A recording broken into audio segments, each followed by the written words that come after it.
Well, good morning to one and all. Good morning, George. Good morning, Penny. Kia ora. How's everyone doing? Good.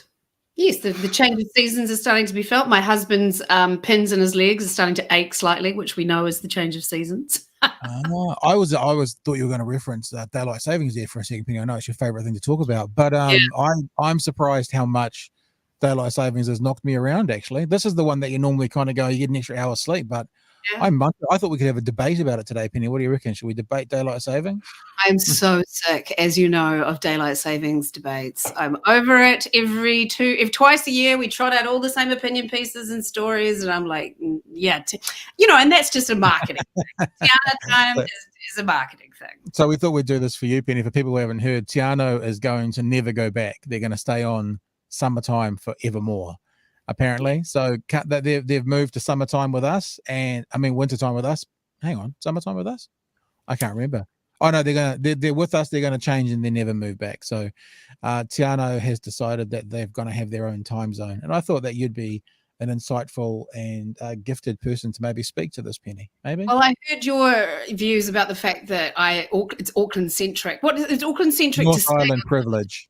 Yeah. Just North Island privilege. No, I mean, I love daylight saving. I loved it in Christchurch, and so that's not that far away from Dunedin. And I really like it in Auckland. And it helps that I have no children or cows. Yeah. So that makes it a lot easier for me. But I bloody love it. Don't touch it. The end. It's not really my opinion. George, who produces the show, he forced me to talk about it, and he gave me the talking point. So it's actually nothing to do with me either. Hey, George. Right. Yeah. Yep. You don't like it you don't like daylight saving during summertime? No, it's not that. It's that I just think that South Island is so far west of the North Island, like geographically, that it should have its own. It should be like a half-hour difference in time zone. And everyone's like, "No, but how hard would that be to get meetings stuff?" Oh, fucking matter. They do it all over the world. It's like it's just. Be a massive change to New Zealand. I mean, the fact that China has one time zone is ridiculous. I think that we're a little different to that. I mean, I've spent quite a bit of time in Adelaide, and that half hour is kind of weird at first, but you get your head around it. But it would be a massive change to New Zealand to change. With the 6 o'clock news, what would we do? I know. I'd have to watch it at 5:30 or 6:30. Hell would break loose. I know. It would be terrible. But it would mean that like Shortland Street would be on at, and what time? I don't even know what time Shortland Street starts. I was going to say 7:30. Or 7. Actually, don't. 7. I don't know. All right. I haven't for a long time. Since I was on it, I was a gynecologist in the year 2000.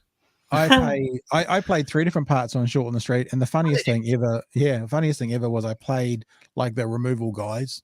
Come on, remove things. And then I played now I know it's not much of a stretch, but a simpleton who was accused of being a rapist. That was a role I played as well. And the funniest thing was my little sister at the time used to be addicted to it. And in the morning, they used to show replays. I don't know if they still do in the mornings, but they were like a year old. And in the morning, I was the removal person, and in the evening, I was someone else on the same day. That's awesome. Yeah, I was a gynecologist obstetrician, and I delivered the twins successfully because I can't remember her character's name. Tahe, she'd been drinking, so I had to come in and deliver. And then I just disappeared. I was there for 3 episodes and disappeared. Yeah, and then I was a security guard as well. Security guard called Merv. So I played 3 different parts. Typecasting. I know.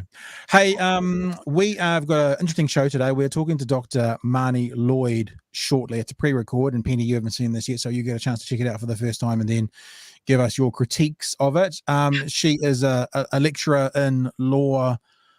She has a lot to do with, conflict and armed resolutions. And so we're talking to her specifically about what's happening in Bucha at the moment with the war crimes or alleged war crimes or the crimes. We get into that in the conversation. Also, we've got Paul Spain from the NZ Tech podcast coming on at 12:30 talking about Elon Musk now being the biggest shareholder in Twitter. And if we get a chance, if people haven't seen the news from TV3 yet, who first reported it, the shocking news of the cleanup costs for those feral blimmin protesters that were at Parliament grounds and what they've had to do. We might get a chance to get into that as well, and some other bits and pieces. So we're going to start with Dr. Marnie Lloydd.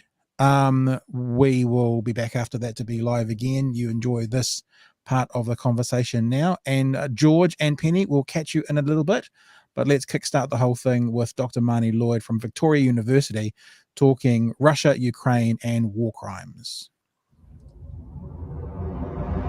And as a welcome to the show from the Faculty of Law at Victoria University, specialising in international law related to armed conflict and humanitarian law and policy, it's once again Dr. Marnie Lloydd. Marnie, thanks for joining us today. Morena, thanks for inviting me again. It's one of those situations, and we said before we started chatting, good to have you and excited to talk to you, and then kind of realised what we were going to talk about and went, ugh, it's not really exciting to talk to you about this because it's pretty repugnant and revolting what's happening in Ukraine at the moment. And but you know, as you said back to me when I said that, it's a reality, and we want to talk about the reality of what's happening and get your perspective on it. So whilst we're saying that, I'm going to bring up some images right now. Some people may find that, well, every person will find these offensive. I can say some. It's not like anyone's going to find them not offensive. Obviously they're an appropriate level of imagery that has come from a reputable news source and has been blurred out, but we are talking about potential war crimes committed in Ukraine, in a city called Bucha, where Russian soldiers have left. And I mean, I guess I say allegedly, but I don't know whether that's just me being technically absolutely accurate. But what we're being told is on the way out, Russian soldiers were indiscriminately killing people, hands and feet bound. And yeah, as you can see in those images that we were just showing in the background, horrifically as it was, bodies all over the city. So as someone who is a specialist in law, obviously words like war criminal and, you know, I guess a breaking of the Geneva Convention, which we talked about last time we had you on, are things that are being put out there. So I guess the first thing is just to open the floor to you and get your thoughts around what you've seen happening, and I guess from your perspective, when you look at it from your lawyering point of view, what you think. Yeah, well, look, there's no question those images, the footage coming out of Ukraine is abhorrent, awful to look at, but yeah, somehow also the cruel reality of things that happen during war that yeah, my heart just goes out to the families who have lost people, and especially having these images. Imagine if that was your brother, your father, your uncle. It is heartbreaking. Yeah. As a lawyer with my lawyer's hat on, so it's clear, I would say, from these images that crimes have been committed. We say often allegedly to I don't know, I don't know what language I can use to cover our backsides. So to say asses. to cover You can our use whatever language you want, and I say yeah. that. Yeah, totally. And that's because, you know, everyone is innocent until proven guilty. Even the worst war criminals deserve their day in court. They deserve a proper defense in the way that the legal system works. So allegedly war crimes have been committed. But the other reason is because it can be so hard. If we think about it this way, it's clear that something terrible has happened, but exactly who did it and why, those are the questions that are like, say if it went to an international criminal tribunal, like the International Criminal Tribunal in The Hague. So that's a tribunal that is kind of world court for dealing with these war crimes, but also crimes against humanity, genocide, and a crime of aggression. It's complicated. We can come back to that. So the thing is that even if you can see that, for example, if you had evidence that someone has been executed, someone who was in the hands of the enemy and was executed, even if you knew that, this International Criminal Court usually tries what they call the big fish, right? They're going for the higher up leaders. They're not dealing with all the foot soldiers. So you might know that a particular, even if you knew, that might already be difficult, even if you knew a particular unit or a particular group of soldiers from a particular unit did these murders, you're still actually trying to sort of find a link to pin it back to people that have command responsibility for those troops, right? So ultimately even to Putin, for example. Yeah. You know, and that becomes quite difficult then. How can you prove? So yes, on the one hand, someone might be the, you know, ultimate commander of the military forces as the president, but how do you prove that was that an order that was given to the troops to act like that? Was it some kind of negligence, that they weren't trained properly, or there was a culture where that was accepted or encouraged, or was it a lower down leader, or was it that just that particular unit that went rogue somehow? So that's the difficulty. And if you think, you know, in a criminal trial, those things have to be proven to a high criminal standard. That can sometimes be the challenge. So what I hear you saying as well is it's obvious a crime has been committed, but we don't know the hows, the whys, the whens yet. We can infer based on what we've been told, witness testimony, but actually that's to be decided. And I wonder if that's why I think the Prime Minister here was getting a bit of criticism for refusing to say Putin was a war criminal, whereas someone like the leader of the opposition, Mr. Luxon, who has no responsibility really, because he's never going to be called upon being accountable for his words yet, because he's the leader of the opposition, can say what he wants. So he comes out saying, yes, war criminal, whereas the PM, who is actually an international diplomat, has to be a bit more careful based on kind of what you're saying. I mean, for me, the images that are coming out clearly suggest serious violations of this Geneva Convention's law, and serious violations of that law are war crimes. But yeah, as I said, to be completely correct, we cover our ass by saying allegedly, or someone is accused of war crimes, that have not yet been found guilty of war crimes, therefore not a war criminal in the legal sense. Yeah. Yes. And also, it's not just what we're seeing as well. Let me bring up this article here. We're hearing from other groups who aren't, I need to pull that over there because that's where my notes are, who aren't actually, the Human Rights Watch said on Sunday that it found several cases of Russian military forces committing laws of war violations in Russian-controlled regions such as Chernihiv, and Kiev and Kharkiv, I think it is. So others are also looking in from the outside saying, yes, war crimes happening here. So I guess the question is, what happens next? I mean, what's the next step if the international community is looking in going, they're committing war crimes? What does the international community do? Yeah, so actually the International Criminal Court, which is this court that sits in The Hague, they've been monitoring and investigating the situation in Ukraine actually since about 2014, 2015. Right. Because there's been fighting in eastern Ukraine since 2014. The thing that complicates everything is that neither Ukraine nor Russia nor Belarus are parties to the International Criminal Court. They haven't signed up to it, or Russia might have and then withdrew. I'm getting confused, but anyway, at the moment they're not state parties. And so the way that the court doesn't just automatically have jurisdiction to investigate in any country that it wants to. That country has to, well, there's various mechanisms, but one of the mechanisms is that the country has to give it permission to do so, so it has to sign up.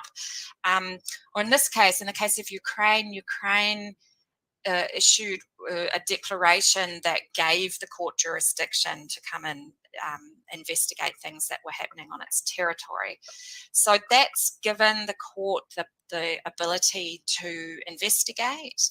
And with the recent events, they sped up their process, and they're now actively investigating allegations. And I actually just looked at online at the statement that the chief prosecutor made, Mr. Karim Khan, and it's even, they give their email address and they say anyone with any information or evidence that they would like to submit, you can contact them and you so individual people can submit things. And I think that becomes quite important because obviously in the middle of a war, it's very difficult for investigatory teams to actually have safe access and to gather that evidence that needs to be kept at a very high, like with police, that they've got a sort of chain of custody of evidence to make sure that it's not tainted, that the source is reliable and all that kind of thing. So the same high evidentiary standards apply in the International Criminal Court. But obviously a lot of this footage is coming from just normal people who live there on their phones, for example, and from journalists who are able to access the areas afterwards. Microphone's off, George. Apologies. Sorry. I've brought up the signatories to the International Criminal Court, and as you can see there, as Marnie said, that Russia did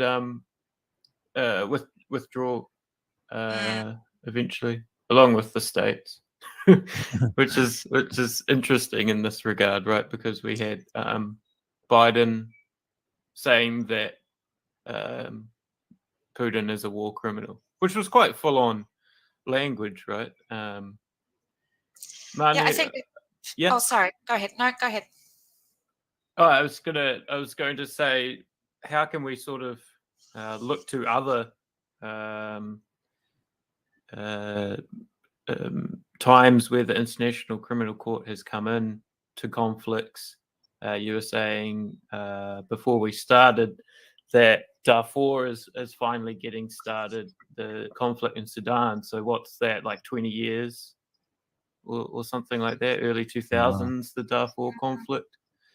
How can we sort of gauge the success rate, I guess, of a possible investigation in Ukraine by looking to other times that the International Criminal Court has done its thing? Yeah, well, listen, I would say that the report card is mixed, right? So the International Criminal Court itself's been around for about 10 years now.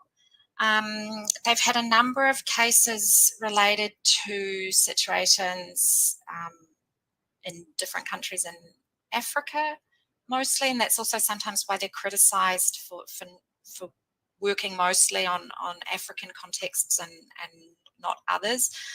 In some senses, there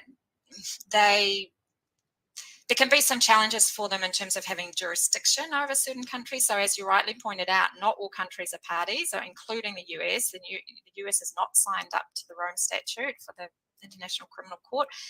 And that does give a bit of a sense of hypocrisy when Biden, for example, any US state official is calling for war crimes investigation or calling for the crime of aggression to be tried when they're not even party. That country is not party to the Rome Statute itself.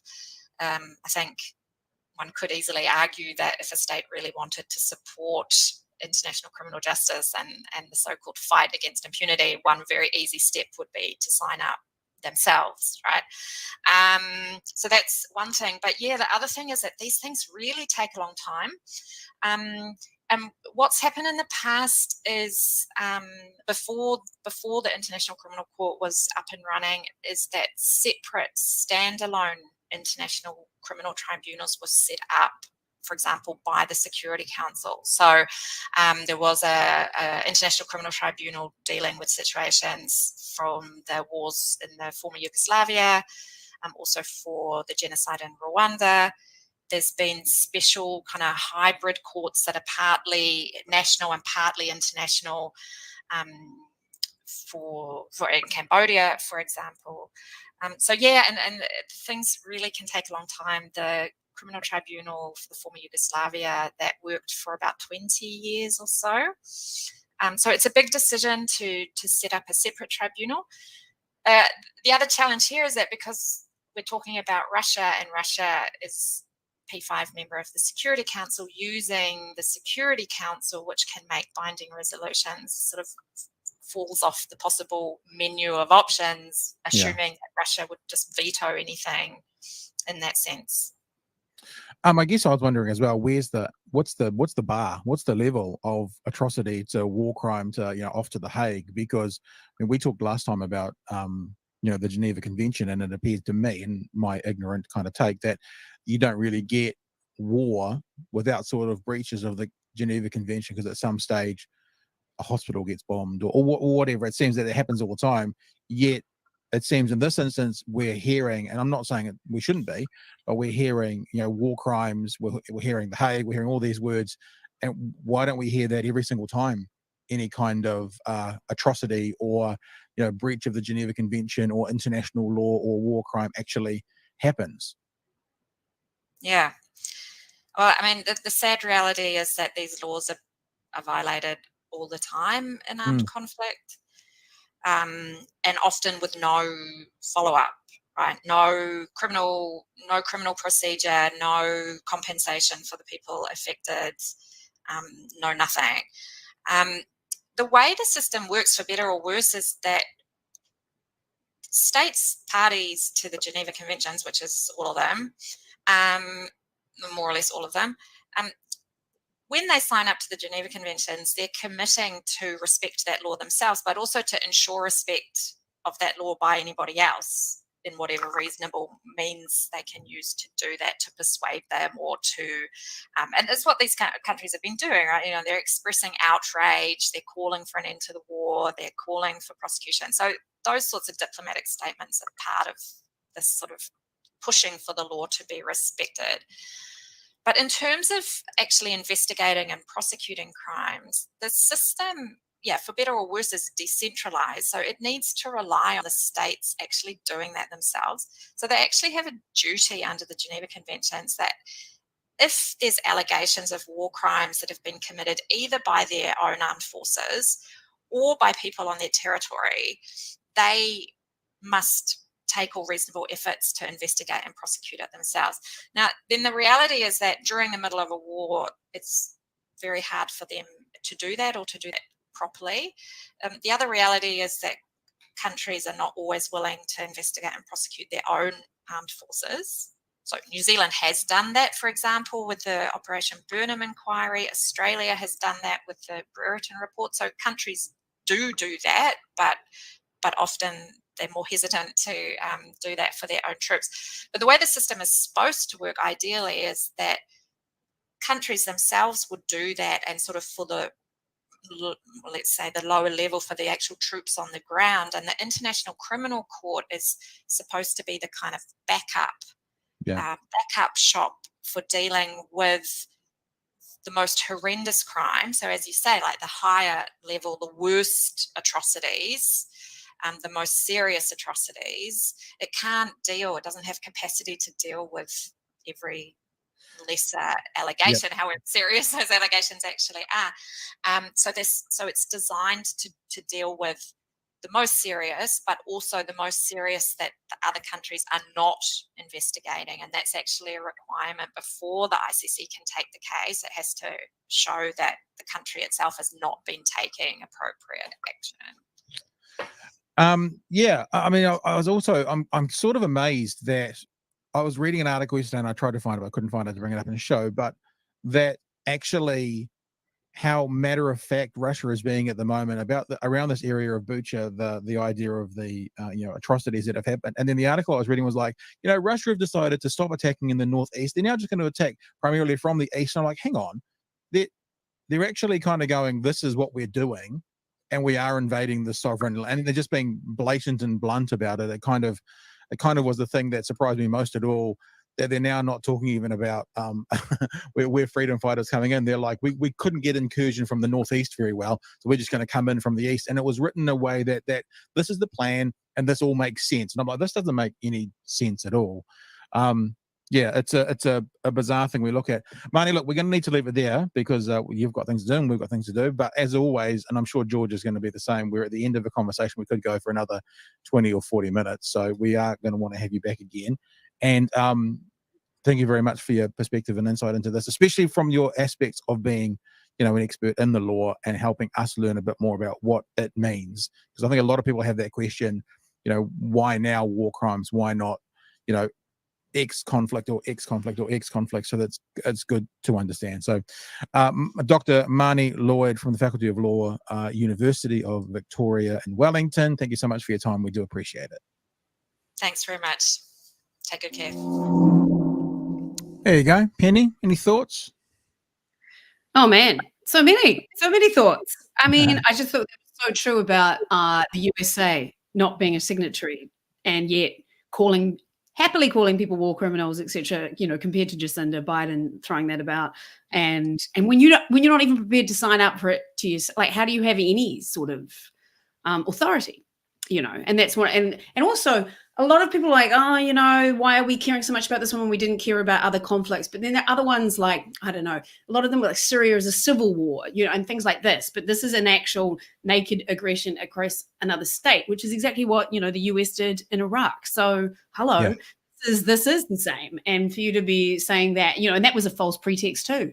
You know, this was about the Nazification of Ukraine. That was about weapons of mass destruction that didn't exist. So I found that quite interesting. One thing and it's so true though, that you need a high level of proof, because then how are you any different to anybody else? And then getting that proof to then prove war crimes, etc.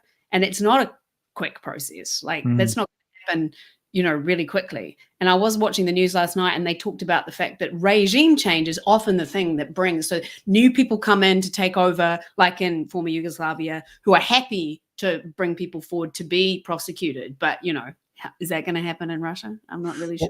Well, and the other thing I didn't get a chance to talk to Marnie about it or make the point, but I'll make it now, is that all this talk of war crimes and holding people accountable for their war crimes, et cetera, doesn't do one iota of good for someone in Kiev right now with Russians on the street below them, you know, hunting, killing, bombing. So the immediacy of it is not, it doesn't really help right now. It's like a future thing. Well, maybe, but the other thing is that, you know, as Zelensky, I think, is doing an incredible job of just keeping it in every, you know, he's beaming into the Grammys, he's everywhere.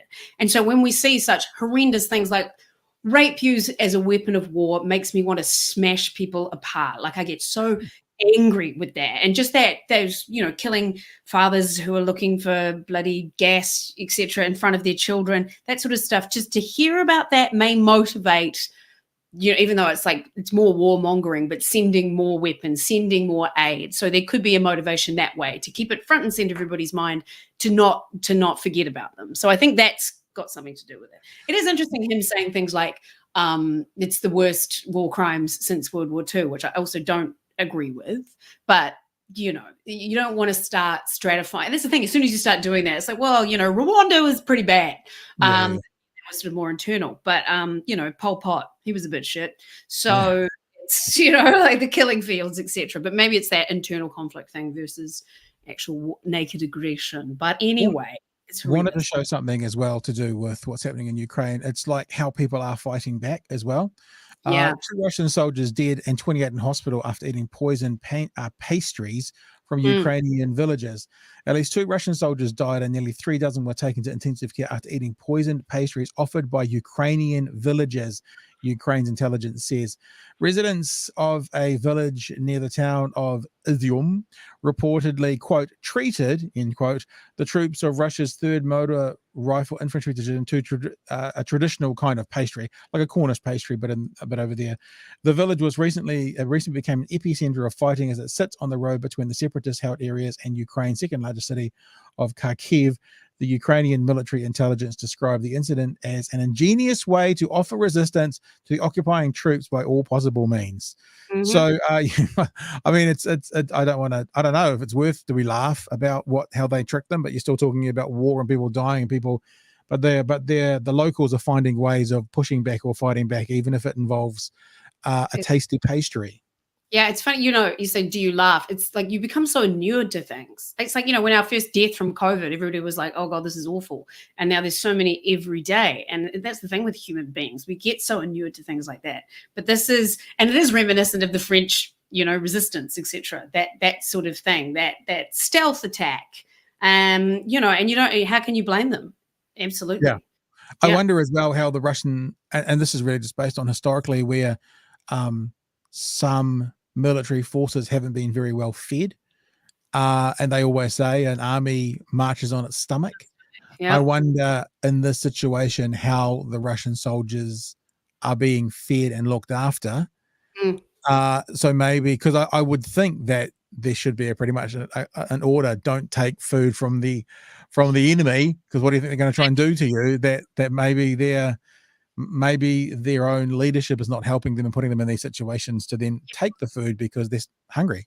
Yeah, well, that's what we've heard a lot of, isn't it? That the hopelessly unprepared Russian advance, etc. So that wouldn't surprise me. One thing I just can't get over: the Russian propaganda. It's nuts. It's like it's gaslighting of the it's like, you know, Molotov cocktail lighting. I just do not understand how they think anybody is believing them. I guess they don't care as long as people in Russia believe them, which is but that's the thing. I mean, we've crossed a few times to a journalist in Ukraine, and he's been telling us stories about how he's been in parts of the Ukraine and he's had like someone in hospital calling their family member in Moscow saying that they're in hospital, and the person in Moscow is saying, "Oh, those Nazis got you, did they? That's terrible. We're coming to help." So the people in Russia are really swallowing it. But then again, you think about, I mean, we go, how could you do that? You know, I'm watching clips pretty much online every day talking about someone stole the election in America. And, you know, so it's not just the Russians that are being fooled by internal propaganda. There's a whole sector of the US that is being fooled by their own internal propaganda as well. So it's a humanistic problem rather than a Russian problem. It's just about the scale of it. That's interesting, because obviously we had that in Parliament, didn't we? Some of the outlandish things that they were claiming at that Parliament thing, all about misinformation and propaganda. And it's like, when you have such an intrinsic distrust of mainstream media, you know, so whereas I look at something and I look for verified sources, as I'm sure you do, etc., and you trust Reuters and you trust the BBC, but these people actively do not do that. And when your state media is feeding you utter bullshit, which are people like, you know, that ballerina from the Bolshoi who escaped, at least she has the option to do that. Of course, a lot of Russians don't have the option. It's communism. It's like, when you have to control people so much, it's not really a very good way to govern. It just, when you have to kill people to make people stop talking, maybe question this whole ethos. Might be a perfect way to transfer. What's the word when you move into something new? To transition. Transition into our next conversation, which is kind of really based around, not really around the mainstream media, but a lot of people in this day and age get their information from social media, places like Twitter and places like Facebook. Elon Musk has just bought 9% of Twitter stock, becoming its biggest stakeholder. Jack Dorsey, who's the inventor, or one of the inventors of Twitter, owns 2.3%. So now Elon Musk owns 4 times as much stock as Jack Dorsey does of Jack Dorsey's company. I don't know if you can still call it its company, but certainly one of the guys there from day one. And this has been seen around various kind of internet sites as a very good thing. There is a sector of the community, especially in America, who are talking about Twitter being a place that hasn't been a free speech place for a very long time, and they're very happy about it. We'll get into that part of the conversation shortly, but first I'd like to bring into the show from the New Zealand Tech Podcast to talk about the actual purchase, Paul Spain. Paul, good morning to you, sir, and welcome to the show. Good morning. We don't have your mic there, Paul. There is something that hasn't worked. It says you're on this end, but your mic levels don't seem to be working with us. Give it another go. Live streaming. Okay. How are we doing? Here we go. Beautiful, sir. Fantastic. Thank you for being with us. Do appreciate your time, Paul. So anyway, Elon buys 9% of Twitter. You're someone who is ensconced in the tech world. What's been the reaction? Good, bad, and different? Look, I think a lot of people are enthused by this. It stirs things up a bit at Twitter. Jack Dorsey seems to be backing, bringing Elon into the fold. Certainly, the share price is up nicely. So I guess anyone with shares in Twitter at this stage will be hoping that this is a good thing long term for Twitter. And to a degree, Twitter's been this niche place. A lot of people that are involved in the media use it to keep up with what's going on. But of course, it's had a user base that's a lot smaller than the Facebooks and TikToks and even YouTube. So I'm kind of curious how this will play out, because Elon himself has such a big following and is one of those people that is so important probably to Twitter and Twitter's future. And of course, with Trump getting kicked to the curb by Twitter, a controversial character, but Trump probably kept a certain segment of the population engaged with Twitter who may well have disappeared. So there's an aspect of that. However much however we feel about Trump, from the perspective of keeping a platform alive, you do need a range of voices that come from different perspectives for it not to be an echo chamber. Yeah, tell the truth, right? I mean, people need to tell the truth. He was not telling the truth, like blatantly lying and blatantly calling people out that actually didn't deserve it. There's opinion and then there's lies, and that's what he was doing, and that's why he got banned. Yeah, look, I'm not debating that at all. I'm just saying that I think this is a good, is probably a good step from the perspective of the future of Twitter, having that influence of Elon. But we will see over time, because it may not end up being good. But the initial viewpoint is, I think is probably reasonably positive. But nobody knows exactly how it's actually going to play out, having Elon involved with Twitter. Do we know how Jack Dorsey feels about it? Well, Jack has tweeted, and this is what he said: "I'm really happy Elon is joining the Twitter board. He cares deeply about our world and Twitter's role in it. Parag, who's the CEO now of Twitter, and Elon both lead with their hearts, and they will be an incredible team." So that's invited onto the board. So he has been invited there, right? Well, that's different, isn't it? Because I was like, is this a hostile takeover? So clearly, it's not. Well, can I suggest as well that I know that with the shares that Elon bought and the increase in price of those shares, between him buying the shares and the announcement, Elon made himself $1 billion extra, which means if Jack Dorsey has about a quarter his shares, then Elon joining made Jack Dorsey about $250 million. So it's pretty hard to be grumpy with someone who's attached to your product and brings you in $250 million with an announcement. I did want to touch on this a little bit though, Paul. This is from an article that we were looking at before, but it talks about, because I'm interested in the timeline, because Elon quite recently was talking about Twitter and talking about what should happen with Twitter. It's unclear just when Musk bought the stake. Securities and Exchanges Commission's filing made public on Monday says, but what they do say is that there was an event triggering the filing that happened on March 14th. So on March 14th, there was, even though they can't give us the exact date he bought them, but on March 14th, something happened that triggered the filing of these shares being bought. Now, 2 weeks after that, on Twitter, Elon Musk was saying things like, given that Twitter serves as a de facto public town square, failing to adhere to free speech principles fundamentally undermines democracy. What should be done? Actively asking questions about what happening on March 27th, 2 weeks after the 14th, is a new platform needed. So there's an interesting dynamic here as well, which is, when did he buy his shares? When did he start talking about it? When did he start talking about opposition? He put a poll out asking, do you believe Twitter rigorously adheres to this principle of free speech? No was 70% of respondents, and he's got 80 million followers, so it's a pretty big sample size there. So the other thing about free speech is, obviously there is laws around free speech in America that don't apply to the rest of the world. They have a different way of doing things, which means an American company set up in America adhering to American rules may not be necessarily the case in New Zealand or Australia or the UK or France or China or wherever else that this may or may not be. So when they talk about free speech in America, it might be different from what, for example, we would allow free speech to be here in New Zealand as well. So yeah. It's also worth clarifying that the free speech from the American Constitution that is not pushed on to Twitter or any private, entity. So, Twitter can have their own rules, right? And it doesn't have to line up with, with what the government, facilitates or allows.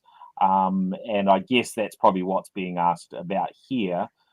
Is that appropriate and balanced? And look, you're going to probably have a wide range of opinions on that, depending on where people sit on the political spectrum. And so that response of 2 million people responded and voted on that will be those that are closely aligned with Musk's viewpoint, and probably hence why a lot more people said no than said yes to how things are operating on Twitter currently.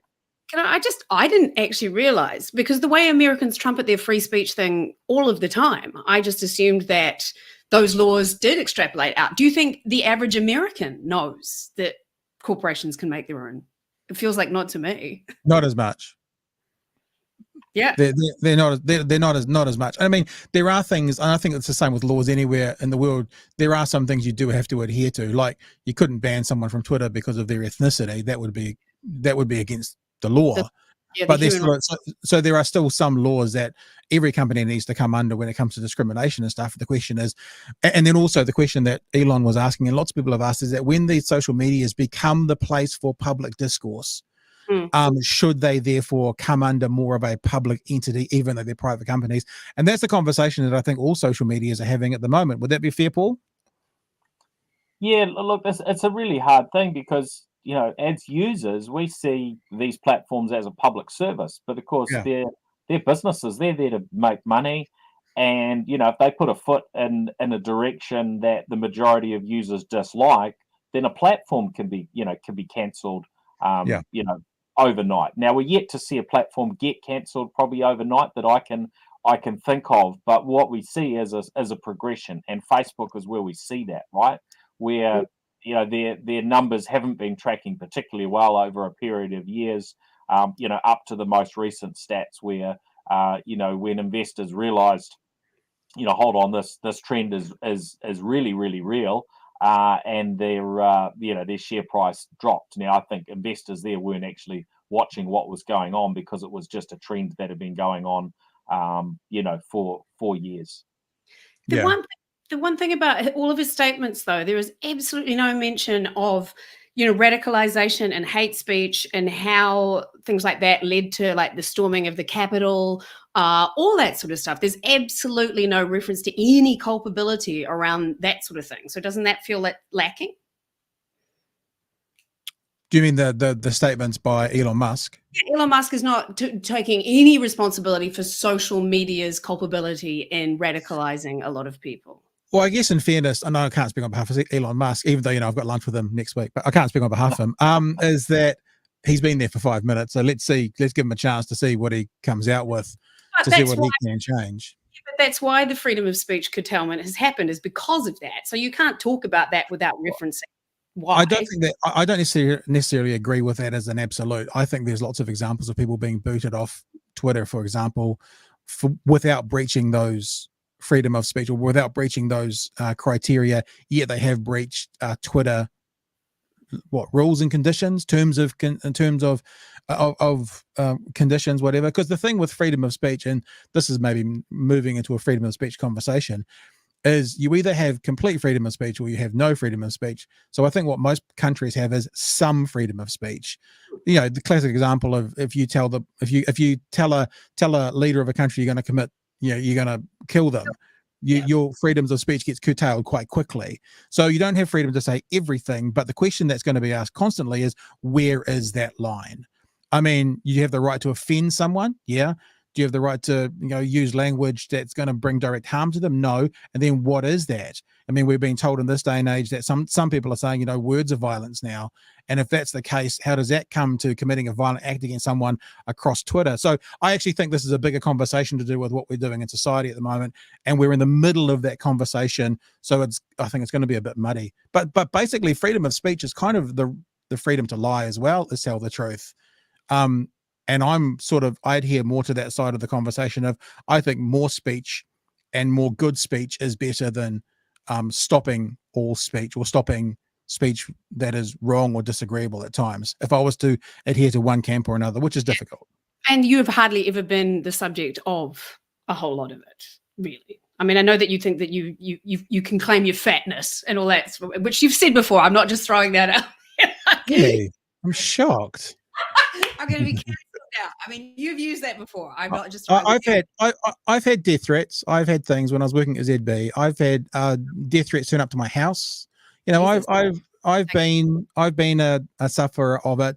I'm not in any kind of cultural or marginalized group though that has been the sufferer of it. But look, what I'm saying, and we're kind of sidestepping the conversation a little bit about Elon here, which is why Paul's with us, is in general, I don't think there's a black and white answer here, but if I was being forced to give black and white answer for me, it would be erring on the side of more speech than less speech. That's where I would sit, as opposed to the other side. But anyway, Paul, you are welcome to join in on that, Paul, if you want, although you were more here to talk about the deal with Elon and Twitter.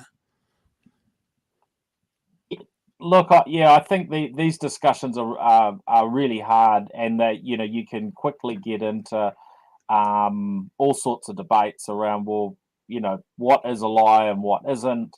I saw what was it, an AM show clip the other day from talking with the Prime Minister, and the way that was cut suggested that the Prime Minister was being dishonest. I would imagine if you actually surveyed the population, you'd probably find it would be maybe roughly cut based on sort of political viewpoints, in terms of there might be a third that are like, oh, I don't know, a third that are like, yeah, definitely lying, maybe a third that'll be like, no, it's 100% straight up, right? So these things aren't as simple probably as we would like them to be, and what people feel is right sort of depends on so many different factors, and maybe how close they are to a particular situation, and what other extra facts that they know that might surround a situation. Well, it's a spectrum, isn't it? Because the election was stolen from me is a very easily disproven lie.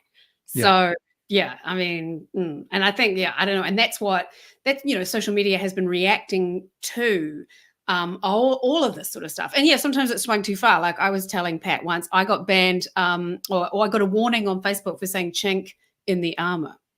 So, it's like sometimes it just goes too far. So and I didn't even understand what it was. And then my husband was like, maybe because it's a Chinese slur. And I was like, oh my God, didn't even think about it. So anyway.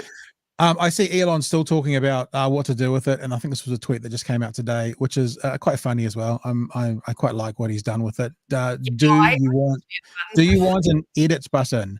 Yes. YSE or ON? User or on? And I just on this point though, I wonder if he's got writers. If he doesn't have writers, that's quite a good tweet. On this point though, someone has made this point. Liz Wheeler, I don't know who Liz Wheeler is, but she's checked. So she's the host of the Liz Wheeler Show, one of the most anticipated new video podcasts of the year, apparently. And she says, here's my argue against the edit button. What if a tweet goes viral, lots of retweets and millions of impressions, and then the author completely changes the meaning? Not just a grammatical fix, but a total ideological change or a shameless self-promote. Actually, I love the idea because I fat thumbs and I do it often. I have to delete it off. But that's actually a really interesting point about after maybe there could be like once it is tweeted more than 5 times, you can't change it. Or I know with Facebook, when you're doing a Facebook ad, if they authorize your ad, you can't then edit the post because they've authorized it. Maybe there'd be a way around it. I don't know. Any thoughts around that, Paul? Yeah, look, I think there's been a few suggestions on, a time limit, and there's probably some mechanisms. How long do you allow changes for? Do you allow a complete wholesale change? There's some scenario under which that works, but certainly not if it's been, retweeted out there and got out to a whole lot of people. And I don't think that would be the intent of it. I think these things are more for, a typo or, clarification. So in that, what I would say sort of become a bit of a tweet storm around it, because people were leaning more in the direction of yes, I said no or on to play in with his humour there, but look, we cope with it as it is, and I kind of like that Twitter's stood out and just said no. Everyone's been pushing for it. Every other platform allows it, but we're not going to have it here. Let them be unique. Facebook does that edited feature, so that is a possibility. But as someone who's a bit of a grammar pedant and spelling, it just hurts my soul to have things out there like that. But then maybe that's just because I'm a wanker. So I think if they did it, you'd have to actually give access to the prior tweet, right? Yeah. So you've got it. You'd say edited, but you'd actually also be able to view the original. I think that would be very, very important. Yeah, you can do that on Facebook. So yeah. Yeah. Hey, Paul, thanks for joining us. Why don't you tell people if they want to find out about the NZ Tech podcast and stuff, where they go, how they find you, how they hear more of your thoughts and opinions? NZ Tech podcast, just easy to find through all the usual, podcast apps, and we do tend to stream as well. LinkedIn is probably where more people connect with me than anywhere else. So yeah, we stream there, but we do also stream across onto the YouTubes and Facebooks and Twitters as well. So yep, you can track me down on any of those platforms. Awesome. Hey, look, thanks, dude, for joining us today. Really appreciate you giving us a few minutes about the big purchase. It's like his new toy. You can tell the age of the boys by the price of their toys. Elon Musk's latest toy. Thanks, dude. Cheers. Thanks, Penny. Thanks, Pat. You too. Yeah. So there you go. No, look, I mean, I think there's a fascinating conversation to be had here, Penny, about the freedom of speech and that kind of thing as well. I think this is a part of it, but yep. Yeah. I think what they've done is the right thing with Trump, because he was obviously and overtly actively seeding dangerous information leading to other dangerous informations. I think that is the category where you could see it. I think at the moment, I mean, you've just told us you experienced it. I've got a family member who was banned off Facebook because someone else got into their site and into their Facebook, and now they can't get it back up again, and they're really annoyed because it's 10 years of history, including photos of my mum and her funeral when she was passing, all that kind of stuff, all gone, and Facebook just won't let them back in. So that comes back to that kind of, this is a public. If this is going to be used as the public square, maybe some conditions around what's allowed in the public square needs to be applied to these companies. You can find people at Facebook. That's the thing. It's like, if you're going to happily take everybody's money and all this sort of stuff, you should be able to be contactable. And that's something that's deeply fucking annoying. But you can. I've had a couple of issues. I haven't managed to get that warning taken off because it hasn't really held me back at this point. But I had my, I think I've said this before, I used Māori macrons in an ad where I was promoting a charity that I was raising money for who has a Māori name, and got banned because I used characters that were unusual to what I'd used before, which was just outrageous. And then I didn't make a big fuss about it because it was like, oh, look at the Pākehā lady whining because she's used and she's been cancelled. But I kept at it, and I found somebody, and I was pretty fucked off. I was like, this is outrageous. I'm raising money for a charity. I live in New Zealand. I'm using Māori macrons, and they couldn't even entirely tell me why, but I managed to find someone. So you can get to someone, and I feel that I would be so sad. I have so many photos that I've actually lost in other contexts because they're on Facebook. So yeah. This conversation probably we should pick up on another day, but I wonder also this idea around freedom of speech and freedom of expression and what we're allowed to say. It's running hard up against, in the current climate, my right not to be offended. Those two things are kind of pushing back against one another at the moment. And I guess what I'm saying is we need to figure out where the line is. I think the line with Trump is clear. I think the line with someone saying, I think the line with the guy in the UK who taught his dog how to lift its leg like a Hitler salute, I don't think that's a reason for being banned, but he was. I mean, it's ridiculous, and he's a horrible human being, but I don't think that's a bannable offense in the public square. But where is that line at the moment? We need to figure that out. And that's the conversation that's happening at the moment. And so when someone comes in with absolutes for me, this is how it should be, and this, I struggle because so much of this conversation is not quite an absolute yet. I don't think you ever get to absolutes, actually. I don't think you'll ever draw a line in the sand that anybody will agree to. So it's like, so it's probably going to be forever a fraught conversation, which is a bit shit. But well, yes and no. I mean, I think that, well, then maybe the best you can hope is a significant majority. Like, I think a significant majority of people would say it's not okay to threaten to kill the leader of your country. Yeah. Like, you're not going to get 100%, but I think that probably a significant amount of people would say don't shout fire in a crowded theater. Yeah. Like, I think we could probably let's change that to an absolute 100% to a significant percentage of people. But what's so annoying is that when a significant minority, an insignificant minority, like we're around the anti-vaxxers, we're around the people at Parliament, get so much more traction because then the mainstream media picks it up and amplifies it. So then it is a minority, but they're getting maximum leverage, and that seems to sometimes affect policy and shit. So I don't know. So what I love about talking to you, Penny, is you help me segue so easily into our next topic. I think we'll bring George back in for this one as well, because George has got some stuff to add into this conversation as we talk. Yeah, because you were talking about those at Parliament, and I think the reason that got a lot of attention though as well is purely because of the number of people at Parliament and the length it was. But I agree with what you're saying. I know I've been saying all through this sort of pandemic is that actually we don't have a divided country. We've got 5% on one end saying one thing and 95% saying the other. They're called outliers. That's not a divided country. But TV3 did some good work yesterday. I'm sure this is on other media outlets today, but let's give credit where credit's due to News Hub. They got an exclusive to explain what the cost to us taxpayers is for the cleanup of the Parliament grounds. So just the cleanup of the grounds. Let's play a little bit of this if people haven't seen it, and you can see for yourself what we're looking at. News Hub has obtained exclusive estimates of the repair bill. It's expected to cost a whopping $960,000, and that doesn't include any contingency or parliamentary staff costs, meaning the bill will likely exceed $1 million. It's not cheap. There was a lot of damage. A great chunk was spent cleaning up, including scrubbing graffiti. Repairing the parliamentary playground will cost up to $160,000.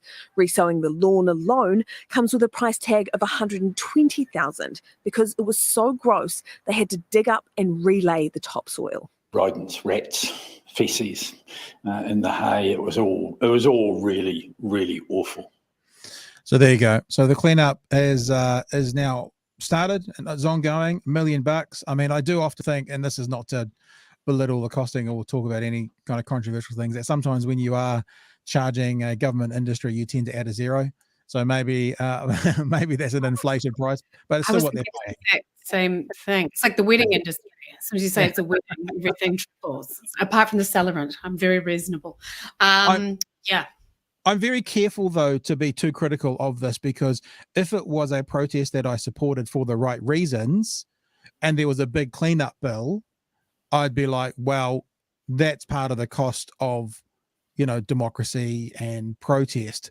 And whilst I'm completely think that this protest was ridiculous, and I think most sane people do, I'm reticent too much at going, duh, who's going to pay for that? Because next time there's one that I fully support and agree with, that costs $1 million to clean up, which I can't imagine happening, but if it did, and someone goes, "Ugh, who's going to pay for that?" I'd be like, well, that's the cost of democracy.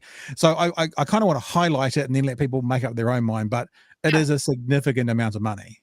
It is, but I agree with that entirely. This is the cost of running a country. We do live somewhere where people can do this, and they will get arrested if they damage and threaten and shit everywhere like bloody dogs, to be honest. But I would rather live in a country that does that. And, I get so sick of the terms taxpayers' money, ratepayers' money. It's just what it is to run the bloody country. You know what I mean? It's like, oh, I'm paying for this. No, you fucking, I get so annoyed with that concept. But if we now look at the specific events that happened to that, we could then ask the question, if they had been cleared out on day 10 or day 5 or day 3, when it was obvious what was going on, and I mean, it's just a question that's a part of the conversation, not necessarily that's the be all and end all. Yeah, I mean, I think actually the police did a good job. I really do. Like they balanced the democracy and the right to protest with public health measures, and when it got out of hand and was getting ridiculous, then they moved in. So, and I think they've learned from the past with brutalities in the past, and they weren't going to do that again, even though that got them bloody people calling them racist because they weren't doing that. It was like, oh, for fuck's sake, They've learnt from the past and are not repeating it. And Cuddles Costa is a bloody legend as far as I'm concerned. And I'll take a cuddle from him because he had a very fine balance. And, you know, it ended in violence, but it could have been so much worse, I think. Isn't that so interesting that you see Costa and say think Cuddles? I could think something completely different, eh? Like, this is really rude. But to me, like, I see him and I think that he's one of those people that, like, pays like homeless people to like so he can hit them or something like that late at night. Jesus Christ. Where did that come from? That's dark. But let's have a look at one other part of this, and George is going to bring this up because we do talk about the costings of this, and there is now a question being raised: did I guess Trevor Mallard himself, but let's say the government, contribute to the cost of the cleanup by the tactics that they actually used as well? George, why don't you take over? I guess that's the other element here, is that it wasn't just a police operation. They had to sort of like navigate the fact that it was on Parliament and that Trevor Mallard was sort of, I guess, directing the response to it. There's a fantail right there, in some sort of way. Yeah. Sorry, I've got to better set this up. They asked him, were your tactics in terms of the sprinklers to blame for damage? There was no extra damage. The lawn was completely stuffed. This is largely the cost of Trevor Mallard's immaturity. I'm not going to respond to what he said. So Trevor Mallard saying no. You know, I mean, it was raining a lot, which is actually bullshit, because there's no way that watering a lawn and then having people to dig ditches is not a part of the cost. So Trevor Mallard's talking out a hole in his ass. Yeah, but you know, like nobody knew what they were doing. Everybody's learning as they're going. Like, you know, everybody's doing this with perfect 20/20 hindsight to know. He didn't know what was going to happen. He didn't know they were going to literally build trenches and bed in. No one thought they were going to be there for that long. So yeah, they were childish and well, not childish, but they were inappropriate. But I don't know. David Seamer calling anybody immature when he called a Instagram prime minister, the world's first Instagram prime minister. It's like, what does that mean? So anyway, every time negativity comes out. I guess we can look to the future then as well. If looking back as I guess we've got 2020 looking back, we can also think about how this is going to affect Parliament lawn. And this is a conversation I think we've touched on in the past. But here's Trevor Mallard responding to a question about putting up a perimeter around Parliament lawn, saying, I think we will have a wall, some sort of wall, some sort of perimeter, some sort of fence. Wall. Yeah, the most beautiful wall. Wall. In News Hub's exclusive report, they did get access to a proposed fence, which we can see here. News Hub got a sneak peek of the first design today, a fence as high as the cast iron gates. But I mean, it's not really like the big beautiful wall to keep. I mean, like, okay, it's a small bit of security, but it's not actually. It's a wrought iron fence around grounds where there's wrought iron gates. It's not like looks like a massive stay the fuck away kind of security gate. No, it doesn't look like like the US Embassy fence, for example, in Wellington. It's not like that, but it would be there as a way to shut off Parliament when needed, in preparation for maybe a protest. But to be honest, who couldn't get over that fence? I mean, let's be honest. Like quite a lot of people. I mean, I don't know. I feel like if that was fortified and then people were standing around it, which I feel like would happen quite smartly now if something was threatened, because it was sort of announced on social media. And like there were talks about ones last week happening, but they didn't happen. I imagine there was some increased police presence at those times. But and this is just a shame, right? That it takes away accessibility that New Zealand's been actually quite sort of known for. By the actions of a very small minority of dickheads. Yeah, and this is one option they're looking at. But, I mean, it does sort of, like, okay, the practicality of getting over it and all that stuff aside, the symbolism of it rubs me the wrong way. It looks like the Buckingham Palace where you can't, the space is redefined, I guess. It looks more like a par to me with those, you know what I mean? Like those things around a par. Oh, yes, I'm sure they'll make it. So nice. Can I just ask the dumb man's question? And I can't highlight it because this is on your screen, but obviously the wrought iron gate is already there that we see to the right. Are we just talking about this fence to the left of the gate that's on top of the concrete wall? Was there nothing there at all before? Oh, No. yeah, I just realized it's on top of a concrete wall. Yeah, That's what we're talking about. I don't think there was. That looks like, it looks like whether there was a protest or not, that's not such a big deal. In the middle of these big, massive columns to the right of the fence, there's gates, and the gates will be open every day, and people can still get access. And fine. I think it's more about anticipating something when something's been telegraphed on social media. Yeah. Unless it's But on anyway. Twitter. Yeah. All Anyway. right, not a big deal then. Sorry. I don't know. I guess it's, if it was like a big, massive, with angles going this way and razor wire at the top of it, you'd be like, if you hadn't have told me that was new and you'd shown me a photo of that, I'd say it looks like it's been there all the time, which is probably just good design because it seems to match the gates and I don't know. Also, still see through. I think that's good. Transparency for government. You can see through it. While we've been on air, or maybe just before we went on air, there's one other headline that we should let people know about. Director General of Health Ashley Bloomfield is stepping down from his role. It's like Dad's leaving. Director General of Health Ashley Bloomfield is stepping down from his role at the end of July. Public Service Commissioner Peter Hughes revealed Dr. Bloomfield's decision in a statement this morning. Bloomfield has signalled to the Commissioner late last year that he intended to step down before his term officially ended on 11 of June 2023. Gosh, you imagine the amount of work and stuff that these guys are doing at the moment, and I'm sure vitriol and abuse thrown at them. Every year you're saying that job must be worth about 3 to 5 years of your sanity anyway. And he's probably aged massively and he wants to spend time with his family, and who can blame him? But so we might look at that, or maybe get into that tomorrow if we can. Before we head off for today, a special one for you here, Penny. Speaking of the time zones, I'm guessing we're going to have two versions of the 6 o'clock news in the north and the south as a time zone change. You know what I think? Remember, you guys might be too young for this, but remember Top Half? Top Half used to be you remember that? 6:30. I remember it, but I don't, because we had, I can't remember what it was called in Christchurch, but we had something different. So Top Half was like John Bottom Hawksby? Half. John Hawksby and I can't remember who else. We had, I can't remember. It was Deep Sharon South. Sharon Crosby? Maybe? Back Door, something like that. Bottom End. Filth.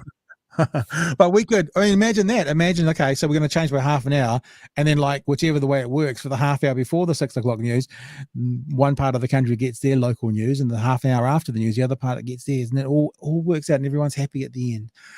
Emperor says, of the people using pastries to kill Russian soldiers, I disagree with what locals did with the pastries. It should not have been publicized. The reason is that this is making the occupied Ukrainian population now considered combative targets. Oh, that's an interesting point. So if you're killing people with pastries, does that mean you're now a valid target? That's a really interesting point, actually. So soldiers are now going, well, they were carrying pastries. I feared for my life. Yeah. Sorry, I'm also trying to look to see what the name of the New Zealand. Oh, there you go. Good work, George. Look at you working hard there. So at the moment, the concrete has no walls up on it. Yeah. Look at that. There's the thing. Yeah, good plan, mate. The mainland touch and the south tonight. There you go. The mainland touch. Sounds rude, doesn't it? Is it an appropriate kind of touching, or is that touch? The bottom half touch. The bottom half touch, the back door touch, the mainland. Good grief. There's a few kind of people around the deep south that would have a very interesting take on what a mainland touch is. God, I got drunk last night and I got a bloody mainland touch, didn't I? It was terrible.